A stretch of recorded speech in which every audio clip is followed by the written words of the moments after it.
Hardeep Singh case को लेकर भारत का अमेरिका और कनाडा को धमकियां, भारतीय मीडिया का दावा और झूठे इल्ज़ामात की लाइन लगा दी। ये बुज़दिल भारत ने कोई पहली बार नहीं किया।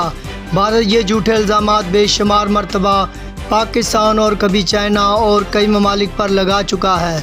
अब वो हरदीप सिंह केस को लेकर भारतीय मीडिया का दावा है कि उनके वज़ीर शिवशंकर ने अमेरिका और कनाडा को सख्त अल्फाजों में धमकी दी है और हम कोई कमज़ोर नहीं और हम ईंट से ईंट बजा देंगे। करारा प्रहार किया।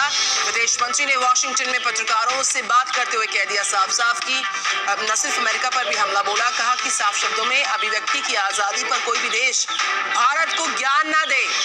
यही नहीं, विदेश मंत्री एस जयशंकर ने अमेरिका को आईना दिखा दिया और पूछा कि भारत के साथ जो हो रहा है वही अगर दूसरे देश के साथ होता तो क्या करते। इस प्रेस वार्ता में एस जयशंकर ने पूरे हालात के लिए ट्रूडो सरकार को जिम्मेदार कह दी और कहा गलती हमारी नहीं बल्कि पूरी तरह से कनाडा की गवर्नमेंट की है। इस दौरान उन्होंने एक बार फिर से कनाडा को चुनौती दी कि करवा सकते हैं, लेकिन वो भूल गए कि ये नया भारत है। ये झुकने वालों में से नहीं है, झुकाने वालों में से है।